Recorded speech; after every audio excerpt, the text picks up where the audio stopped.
Welcome. So, today we are going to discuss the application of the principles of statistical thermodynamics or molecular thermodynamics to a diatomic ideal gas, starting from the canonical partition function. We have already seen that if I have a diatomic ideal gas maintained at a given temperature, volume, and there are capital N molecules present in the system, then the canonical partition function can be expressed in terms of the single particle partition function like this, and then in order to calculate capital Q, we need to model small q, and we have discussed at length how to use the rigid rotor simple harmonic oscillator approximation to estimate this small q. And once you know how to estimate small q for a given value of temperature, volume and number of particles, one can go ahead and calculate capital Q, and from there, using the bridging relationship in the canonical ensemble, we can directly obtain the Helmholtz free energy. And of course, when you know one thermodynamic property, then you can derive all other thermodynamic properties, such as by knowing L and Q, I can find out what capital U is and then analyze the different contributions coming to this overall value of this internal energy from the motion of the center of mass of the molecule, or the rotational motion of the molecule, or the vibrations of the chemical bond connecting the two nuclei in the nucleus, and also the electronic energy of the molecule constituting the diatomic ideal gas. Now, we have already seen how to obtain the ideal gas equation for any such system, where basically by knowing small q and knowing capital Q hence, we can find out the pressure as the volume derivative with respect to constant temperature and the number of particles of the quantity L and Q. And therefore, it is very easy to see that the explicitly volume dependent term in capital Q arises through Q trans, and in the diatomic case, this small m that appears in Q trans, that is the mass of one molecule, and explicit dependence on V comes through this factor, and therefore, if you estimate P using the well known relation between P and the derivative of L and Q, you get back the ideal gas equation. We have also discussed in the last lecture how to establish the variation of chemical potential as a function of temperature and pressure for an ideal gas. So, obviously, we do expect that irrespective of whether I have a monatomic ideal gas or a diatomic ideal gas, this kind of form should hold. Now, if I look at what mu is, by definition mu can be obtained from L and Q by taking a derivative with respect to the number of particles under the condition of constant temperature and constant volume. Now, following the steps that we have used in the previous lecture, it is possible to show now that we are capable of writing down the explicit expression for mu, which involves contribution from the translational term, which also involves the other degrees of freedom which contribute in terms of Q dot, Q vibe, Q electronic and Q nuclear. And therefore, we can say that, well, we now identify here at pressure P naught equal to 1 bar, one term that appears that is dependent on the nature of the gas that you have, and the only thermodynamic parameter that appears is temperature. Okay? And therefore, the dependence on pressure comes through this particular term, just as in the case of the monatomic ideal gas, and therefore, the source is once again, yes, the translational motion of the molecule on the whole in the overall volume capital V. Now, once we understand this, therefore, even for the chemical potential, we understand that if these terms are important, if they have some significant values, then the value of mu naught T, which is represented here in this box, is going to have signature of the underlying microscopic structure of the diatomic molecule. Okay. So, in the next part what we do is we will now go ahead and try to look at the calculation of Q vibration, because in the case of diatomic molecules, this is the first factor where the diatomic molecules are going to be different from the monatomic cases. Now, we have already discussed what happens if there is a harmonic potential describing the stretching and compression of the chemical bond connecting the two atoms in our diatomic molecule.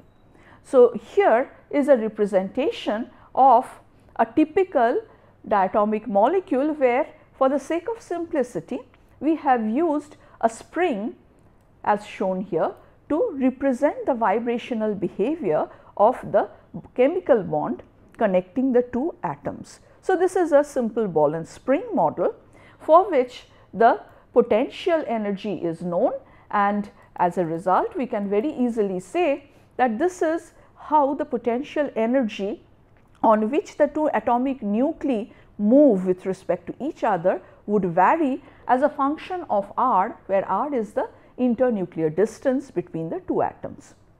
Now, when you see this, you also know that we know that the different vibrational energy states are the ones corresponding to V equal to 1 or 2 or 3, etc. And there are a discrete number of discrete energy states possible depending on which value of small v is accessible to the system. Okay. So, then we could calculate Q vibe in terms of this theta vibe, which is a vibrational temperature, which depends on the angular frequency with which this spring moves, and then one can find out Q vibe. But when we talk about the diatomic molecule, as you understand that the use of the harmonic potential for the movement of the two nuclei with respect to each other is not only approximate, it does not work at long internuclear separations, simply because if you have two atoms held by a chemical bond and if you are pulling them apart at very large distances, what will happen to the chemical bond? The chemical bond will get disrupted, this chemical bond will get broken. Now, this scenario is not present when I look at the harmonic potential. See, in the harmonic potential, it says that the energy goes on increasing, but it does not correspond to the fact that there will be at some point beyond certain distance the chemical bond between the two atoms will be broken. So, at the level of quantum mechanics, this can be rectified by noting that if you actually solve the Schrodinger equation for the diatomic case, like the hydrogen molecule, you find that this is a red curve in this picture that gives you the actual potential energy over which the two nuclei move with respect to each other. And this can be modeled using, for example, the Morse potential, but we are not going to do work with that, but rather what I would like to mention here is, although the two potentials are more or less similar, very close to the equilibrium bond length, which is here, I understand that when the bond length becomes much larger, there is a disruption of bonds, and the energy limit here is the energy of two non-interacting isolated atoms which are no longer bonded to each other. So, what happens here is, we note that in this case, from the bottom of the potential energy well up to this limit, this is the estimated dissociation constant. So, this is the amount of energy that you will require if there is no vibrational structure, and this is your 0 of energy. So, the difference between the two energy levels will give you the bond dissociation energy. But in practice, what happens, we have to worry about, let us say that the 0 point energy or the vibrational structure of the system when I am considering this red curve representing the presence of the two nuclei still in their ground electronic state. So, in that case the actual energy that I should be taking into account is from here to here. Okay. Now, if I use this, then the vibrational energy states allowed for this kind of a system where we have taken into account the disruption of the bond at large separations, that is given by an expression like this. And this is actually rewritten by indicating this term, that is d minus half h cross omega by d naught, and d naught is known as the bond dissociation energy corrected for the 0 point vibrational energy. Okay.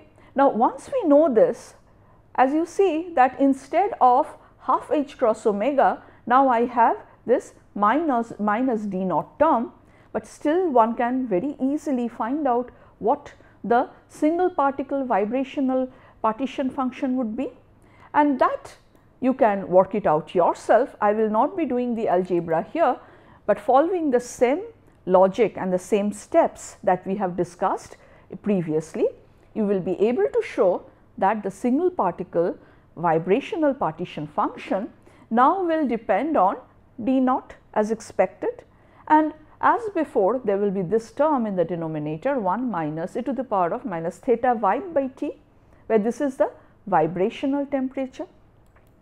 And now, once we know this, then we understand that if I know the vibrational contribution to the single particle canonical partition function, then I can go ahead and try to understand what is going to be the vibrational contribution to the overall thermodynamic properties of the system.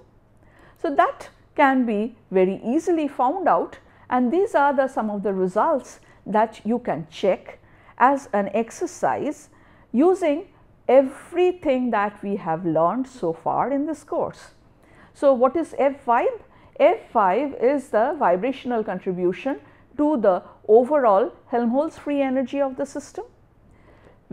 This is the vibrational contribution to the overall internal energy, and if you take a temperature derivative with respect to this, what we arrive at is the vibrational contribution to the overall CV, or the specific heat at constant volume. Furthermore, you can go ahead and find out, for example, the vibrational contribution to the entropy and the vibrational contribution to chemical potential when there is 1 mole of the substance present. Now, with all these formulae, it is very difficult to understand what is the use of all these formulae. So, what we are going to do is, let us once again check for the rotational part as well, and then try to see what these equations and their values eventually imply and how we can use them. Now, if I look at the rotational contribution to thermodynamics in the case of a diatomic ideal gas, we know that this contribution will come through Q dot, and here sigma is the symmetry number, which depends, and its value depends on whether we have a homonuclear or a heteronuclear diatomic system. Now, if I go back, then once again I can find out very easily what is going to be the rotational contribution to the Helmholtz free energy, or to the internal energy, or to the specific heat at constant volume. Similarly, you can extend these calculations and find out what S rot is going to be and what mu rot is going to be. But please remember, because we are using this very simple expression for Q rot, we are getting away by not evaluating the infinite series summation involving the rotational quantum number j, and therefore, this limit is valid only at temperatures where the temperature is much higher than the rotational temperature of the system that we are interested in. Now, when I go ahead and then look at the experimental data, as you understand, like if you have a heteronuclear diatomic system or if you have a homonuclear diatomic system, these data, the characteristic data of these gases are available in the literature. People have used many different methods to estimate, for example, the D naught value and also the vibrational and rotational temperatures for different systems. Now, once this information is available to you, then what you can do is you can go ahead and estimate the contributions like F naught or F5 or U5 or U naught, and you can try and start understanding that whether a particular degree of freedom is going to contribute to the overall value of a given thermodynamic property at a given temperature. So, at this stage I am not going to do the calculations, rather I would like to take up this very simple case where one is wondering about the specific heat of a diatomic ideal gas. Now, in the experimental measurements, if you employ something like a hydrogen gas or some HCl gas, this is a typical observation that one makes. So, we find that Cv is a quantity that is being measured as a function of temperature. Okay? So, initially at T going to 0, Cv is nearly 0. If you are at a very low temperature, say like 10 to 50 Kelvin, then Cv remains constant over this range of temperature, and we find that this value is 3/2 R. And then on further increase in temperature, as you must realize that we have logarithmic scale on the x axis. So, if I look at another range of temperature, say between around the room temperature 300 Kelvin, once again the specific heat at constant volume of the diatomic gas, that turns out to be 1 unit more. So, here it is 3/2 R and here it is 5/2 R. So, that is the Cv has increased by an amount R as I went from this low temperature region to this high temperature region. It remains constant for over certain temperatures, and then finally when I am above a few thousands of Kelvin, then I can see that it starts rising again, and if you can go to even higher temperatures, then you will see that another flat region is coming into the picture. Now, this kind of observation is actually rather baffling. I mean, can you explain this qualitatively? The answer is no. So, let us try and see how we can use our understanding of the statistical thermodynamics or the molecular thermodynamics of a diatomic ideal gas that can help us in explaining the experimental data as shown. So, as I understand that at temperature T going to 0, at very low temperature, near 0 temperature, the thermal energy for all practical purposes, which is given in terms of the Kb, that is the Boltzmann constant into the temperature in absolute unit, that is practically 0. So, what is the underlying microscopic state of the gas under such condition? So, this is what we have seen as the underlying microscopic structure of the molecule at 0 Kelvin. So, what we understand that here all the molecules constituting the ideal diatomic gas will be populating a state like this. So, what is this state? This is a state that corresponds to the ground electronic state of the molecule, and it is the lowest energy possible state of the system. Therefore, it goes so it is residing at V equal to 0, that is the lowest vibrational energy state, and J equal to 0, that is the lowest rotational state. Now, if I think of a little higher temperature like 10 to 50 Kelvin, that is where I am here. This means that now the accessible thermal energy to the system is kBT. So, T has increased. So, this thermal energy is small, but and of the order of 10 to the power minus 4 electron volt. And with this thermal energy, I ask this question, now will it, with availability of this very small amount of thermal energy, is it possible that I will have some different microscopic states now accessible to the system? I would see that still the most probable microscopic states would correspond to the molecules being in the ground electronic state with V equal to 0 and J equal to 0. Now, why is that so? That is because here I find that it is essentially behaving as a monatomic ideal gas.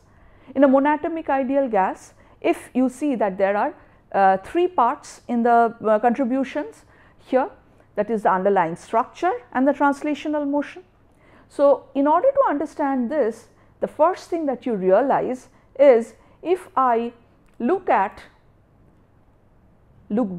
at what typically are the differences in the energy levels, we find that the rotational energy levels are of the order of about 10 to the power of -3 electron volt, whereas the vibrational energy levels are of the order of 0.05 electron volt, and this is about 1000 electron volt between the ground and the first excited electronic state. And the basic idea is, you can transfer population from one energy state to the other if the difference in the two energy levels, the difference in values of the two energy levels is roughly approximately equal to kT. Therefore, if you are supplying thermal energy at a temperature T, the amount of energy being transferred is kT. Therefore, I understand that the rotational states will be excited if you supply the system with an amount of energy to the tune of 1/1000th of electron volt. Now, if I go back, I see that I have now a thermal energy in this temperature range, a thermal energy which is less than that, and therefore, even if I am heating up the system, I am supplying thermal energy to the system, the supplied energy is not sufficient to excite the molecule from its, neither does it excite it from the ground electronic state to the first excited electronic state. This is insufficient to excite it from the vibrational ground state to say V equal to 1 for the ground electronic state. It is not even possible to excite the population from J equal to 0 to J equal to 1 corresponding to the ground electronic state. And therefore, as I understand, the underlying structure of the molecule is not important in this temperature range. So, all I have is a structureless molecule having a mass capital M that is moving about in the 3-dimensional box. So, how many degrees of freedom do I have here? I have 3 degrees of freedom corresponding to translation in the x, y and z axis. Now, equipartition theorem tells me that each degree of freedom contributes an amount of half R per mole. So, in this case, what happens is, I see that I have 3 translational degrees of freedom, each contributing half R, and therefore, in this region I have the CV constant at 3/2 R. Therefore, when I am in this temperature range, whatever thermal energy I supply to the system, it is being used up by the molecules to execute translational motion in the x, y, z direction, and the system in this temperature range is frozen in its ground electronic state, ground vibrational state and ground rotational state corresponding to the ground electronic state. So, it essentially behaves as if it is like whatever would happen to a monatomic ideal gas. In the next stage, let us now consider what happens to the next level of temperature. So, in the next level of temperature, let us consider this range where the CV changes gradually from this value of 3/2 R to 5/2 R. Okay.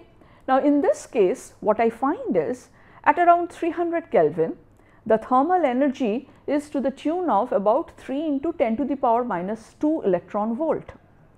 And now I can very easily say that the available amount of energy is sufficient to excite the population from say j equal to 0 to j equal to 1, or j equal to 1 to j equal to 2, and so on and so forth.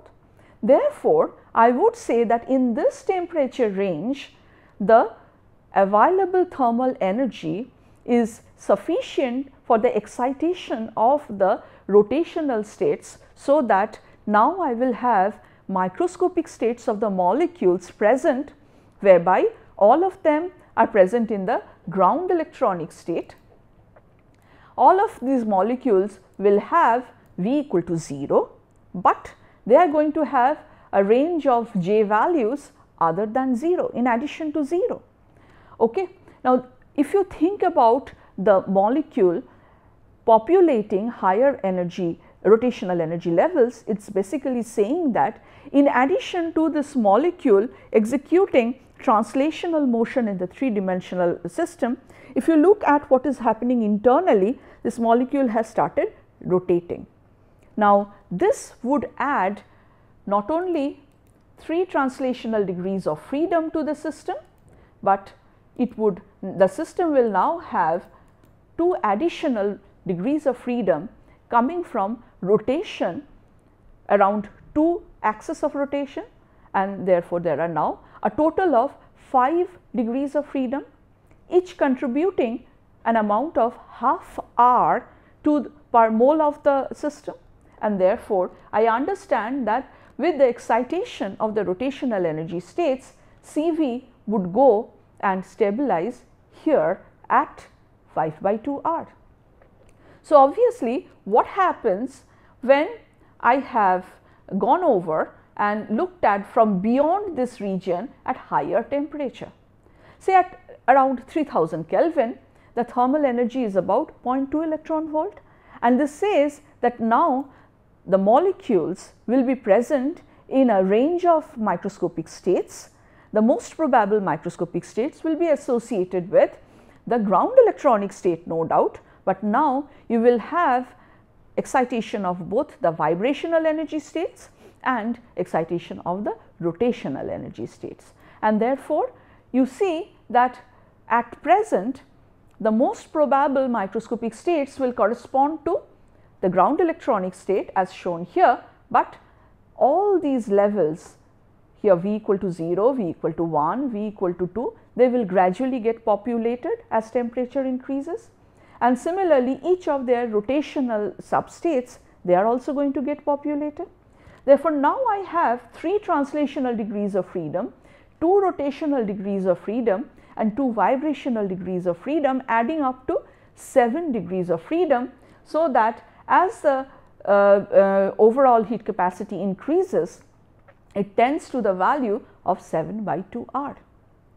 So, in this lecture what we have learned is, it is indeed possible to summarize the observed experimental behavior in terms of the single particle partition functions and the population of the underlying microscopic energy states of the molecules. And the crucial point to note here is as follows. So, what we have here is, it is indeed possible by using the concepts developed through molecular thermodynamics to understand the observed experimental behavior, and not only that, we realize that what happens at room temperature? At room temperature, that is in this range, the rotational degrees of freedom are excited, because the thermal energy is comparable to the energy difference between subsequent energy levels of the rotational energy states, but the available energy is still not enough to start transferring population from V equal to 0 to V equal to 1, or V equal to 1 to V equal to 2.